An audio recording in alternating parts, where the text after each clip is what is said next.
On earth did we just witness? Anthony Joshua was dropped twice in the first round, and it looked like he was on the verge of the biggest upset of his career, bigger than Andy Ruiz. But the champions find ways. AJ came back, weathered the storm, knocked out Christian Pringer in spectacular fashion. The results were huge, but the performance raised some massive questions and eyebrows. Welcome back to BTFL Fight Night. Let's break it all down. Let's go.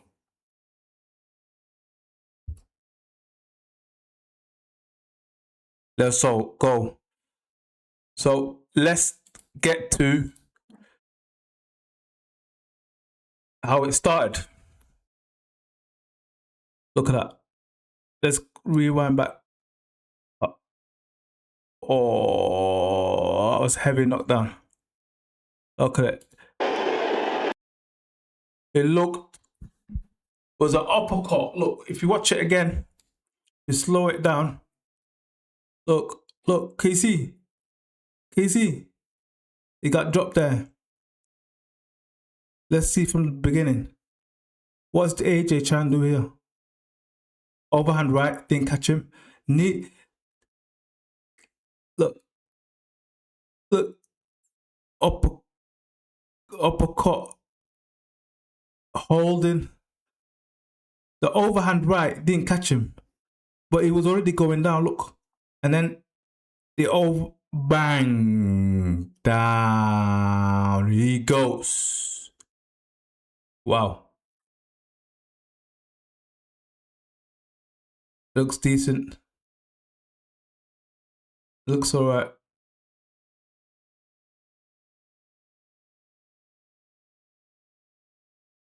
So there was another knockdown in the first round. AJ looked that uppercut, even when he threw the overhand right, AJ didn't look like himself. First he came out trying to the body, like he normally does to the body move. He looked very lean. Very, very. I think he came in with 250. He came in 250. He looked lean. He looked like he was ready to move, jab, move to the body. That's what he did with Andy Ruiz. But when the first shot Prenga did, he missed him. Then they tried to hold. And then something happened. I don't know if it was off balance or not. His legs something happened with his legs. Prenga, as you just seen, he went bang and hit him. That's how he went down. That's how he went down. So we're not gonna see the end yet. We'll watch it in this way here. But how will we're not gonna put the music up. Look, there you go. It's been dropped. Counts. Look. This is another look. See. Look. It's gone. It's holding. Look, there you go. That's the shot. That's the second shot. Is it? Let's see what it is before. Now. He's trying to jab. Jab, can't jab. He's scared what's coming back. You see, he's scared what's coming back. And then, look at that. He's not coming out of range. Look at the overhand right. Bang. That's all in the first half. Dropped. Look. Ropes holding them up. That wasn't a knockdown, but it should have been a knockdown. That was the third one. That should have been a knockdown. That's the first one. That should have been a knockdown, but it wasn't counted as a knockdown at all. That wasn't counted as a knockdown at all. Then we're going to see how he knocks him out.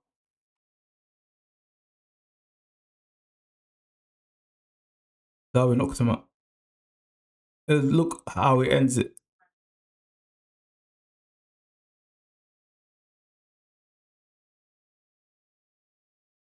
How it ends it, look. shot there. Then he's on the ropes. There's a 1-2, the 1-2, it's 3, bang, through the ropes. Night, night, good night. Done. First round, shocking.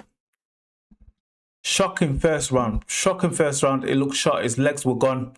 It looked wobbly. Even the first punch, Prenga through, didn't catch him, but the wind even nearly put him down, and that overhand came in. Uppercut came in. Bam. Night, night. Second knockdown happened. Then the third one, as I shown you, this one here. This one should have been a this one should have been a knockdown, but the ropes helped it up. Look, helped him up. Look, that should be normally a count, but that didn't happen. Okay, that didn't happen. He survived the round. 20 minutes, 20 seconds in that fight. That's what the first knockdown went. He survived the round. Barely survived the round. Everyone that watching this fight for all my days, don't tell me, AJ, please don't get knocked out. Please don't get knocked out. And no, you know what he did in the second round? He did it late in the second round. He knocked him out. He got very, very lucky. Let's see what it says, because what I think will come at the end of this video. So let's hear what he says.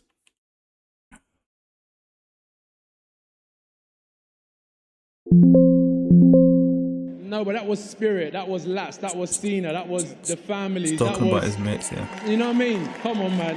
That hurts even talking about it. Okay, it hurts him, man. Yeah. It hurts him. This is his two friends. Rest in peace. Lats and Cena, my brother's keepers. MBK. This was before, that was in the ring apron. You know, he's been going through a lot, man. He's been going through a lot. Now we're going to talk about his press conference, what he said. Boxing history will tell you that power is the last thing. Boxing history will tell you that power the journal after is the last the press thing conference that goes, asking him this. Yeah. And you showed that. Mm-hmm. But the first thing to go is punch resistance, usually. We've seen your power is still there. But where are your punch resistance at the moment? Got back up. It's a good question, that. It's a good question. Basically, he said, where's your punch resistance? Because that normally goes first. That's what first goes. Let's see. He answers it. 20 seconds of round one. Mm-hmm. Got back up. Took a beating. Stood the storm. And come back in round two. Boxing's not pretty. But that's your heart. That's your heart. No, that's resistance. That is heart. Resistance is spirit. Resistance is durability. Resistance is everything combined. It's not just one thing. Winning isn't just one thing. It's a whole heap of things. So for me, I showed you where I'm at. I showed you I was in with someone who knocked out 20 people. And he's a strong guy. He's definitely a strong guy. And he hit me with a good uppercut. Boxing's not pretty. If I expect to get in there and think it's going to be pretty, I wouldn't get back up because it will be out of my. Good on him, man, because he had to dig deep. He went through a lot. But we'll talk about that at the end. Adrian Broner. Out. It's over with. It's over. I told you. I told you we gonna knock him out, gang. I just told you. Got him out of here. Dude got sloppy as fuck. He burnt everything in the first round. He burnt everything in the first round. That's what people be fucking up. Because Anthony Joshua, he'd get hurt, but he'd still be sharp though. I told you. Talking about Kevin Mitchell. I'm just showing you how great AJ is, man, and why everyone loves AJ, man. Look at what Kevin Mitchell says. Stuffing in my puffing in me. He knew my mum. He rang me up, was in the chapel of wrestling, was in Dagenham East. You asked, yeah, when you're a strong bastard, didn't you? I said, you have to be Josh's life, mate. His mum there, I said, he called him up, I said, mum's there, yeah, he went, I'll speak to her, please. His mum there, Dagenham East. They used to know each other well, from London, same scene. So his brother passed away in 2019, Finney, rest in peace, man. You asked, yeah, when you're a strong bastard, didn't you? Dagenham East. He rang me up, was in the chapel of wrestling, was in Dagenham East. You asked, yeah, when you're a strong bastard, didn't you? I said, you have to be Josh's life, mate. His mum there, I said, he called him up, I said, mum's there, yeah, he went, I'll speak to her, please. As we sit around the table, through breathing, bad happens, so that we're all about to kick off it, so we're going to pay him, brother, how we get money, we've all got mortgages to pay, no one's working, so the bills have still got to be paid, so we're all aggressive, we're out-tempered, so your emotions are like that when under a lot of pressure. And he went, Alice, do you mind paying Vinny's funeral? She went, yeah, my mum didn't quite hear it. What do you mean? He went, I'm going to pay for his funeral, Alice, if you don't mind. And he paid for it.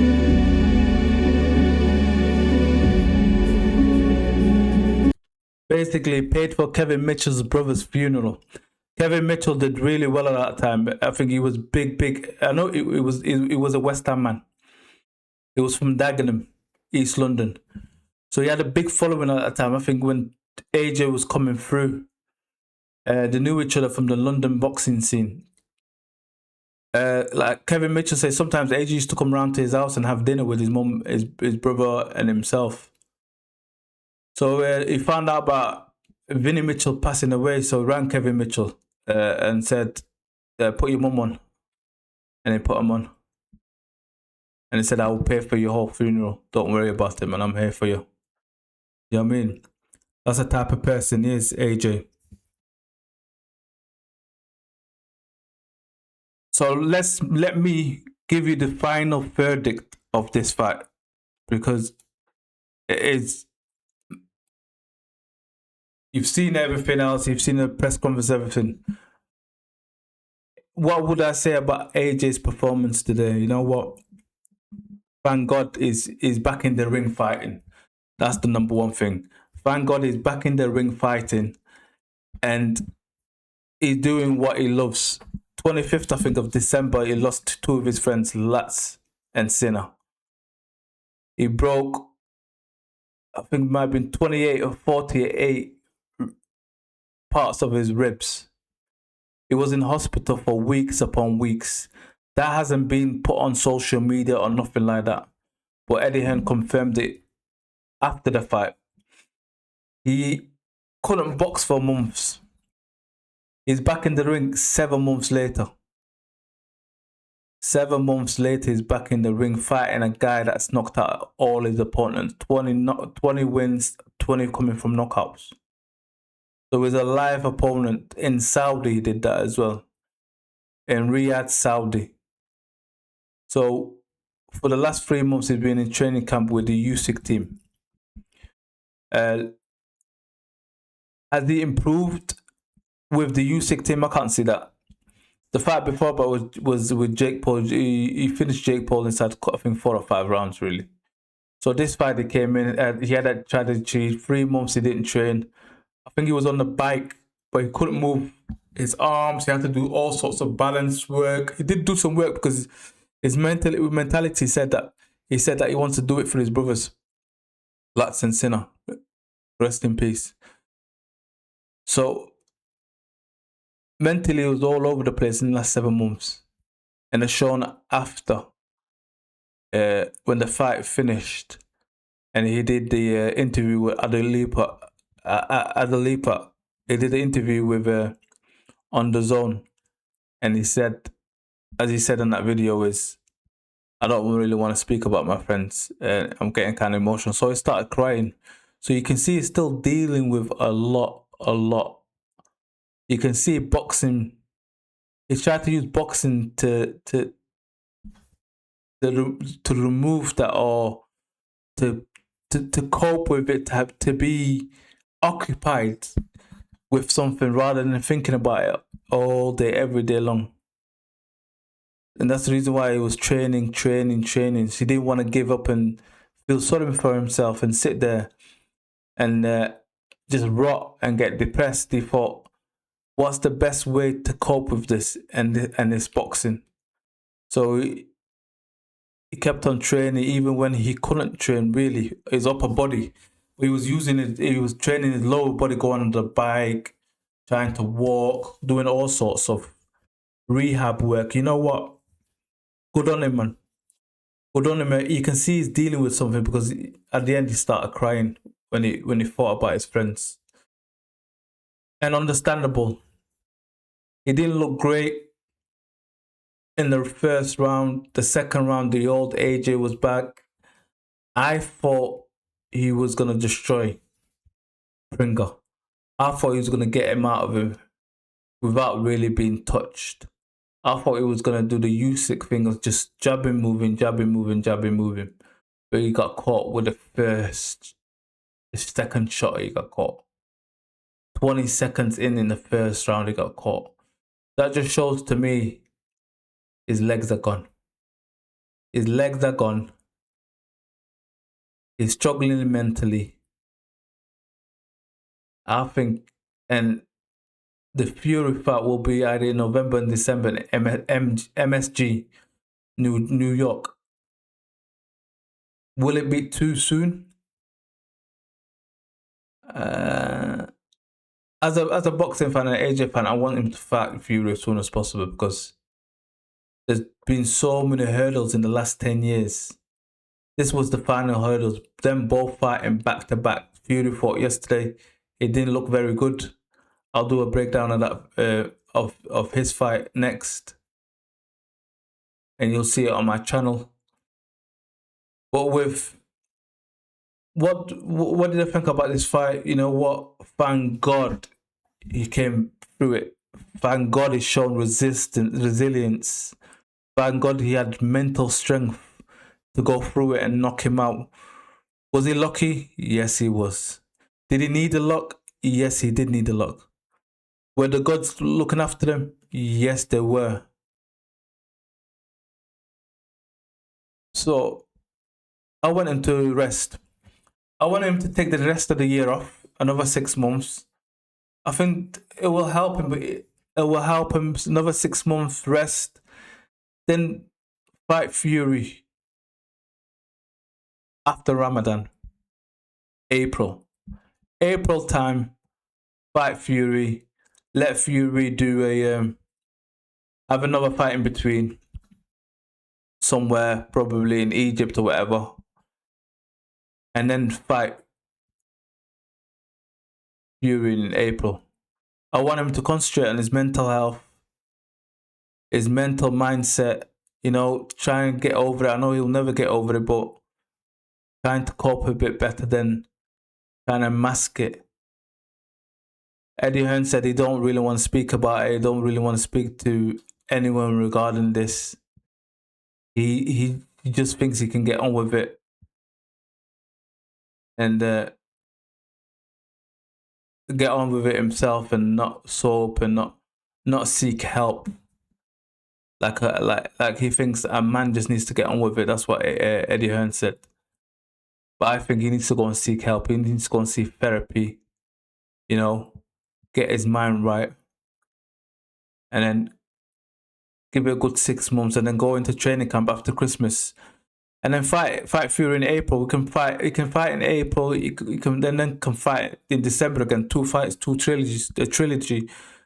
But we've already waited 10 years, so we can wait for a couple of months, man. I felt everyone probably felt bad when he seen him doing the interview at the end. I felt bad, man. You know what? I'm a big AJ fan, man. Hopefully he recovers. Hopefully he gets through it. Hopefully his family and everyone in his team support him. We want him to be healthy first, mentally and physically. And then if he does want to return back into the ring, return and go and smash Fury, man. Yeah, so a long-winded one. Yeah, upwards and onwards. AJ didn't do very well this fight, but understandable. He gets a jail out of free card, and the nicest person you could probably ever wish for to get a jail out of free card. We don't know where we're gonna stand with this Fury AJ fight. Will it be announced in the next couple of weeks? We don't know, but You know what, AJ? You've been a hero. You've changed the sport of boxing in the UK and in the world. You brought the glory days back to the UK fight fans and the UK fans in general. So salute to you, man. Whatever you decide to do, I've always been a big AJ fan and always will be, man. Even more now, humble. Always stay humble, like he says. I'm out. Make sure you like, subscribe, and hype. Do you think AJ's finished? What do you want AJ to do next? Make sure you put it all in the comments. Here's another one. It's BTFL Fight Night. We'll be here. We'll be doing the Spence against Tim Tszyu review next, all on my channel, and also review my Fury against Marius Wack. That will be on my channel again. Make sure you like, subscribe, and hype this video. It's another one. Let's go.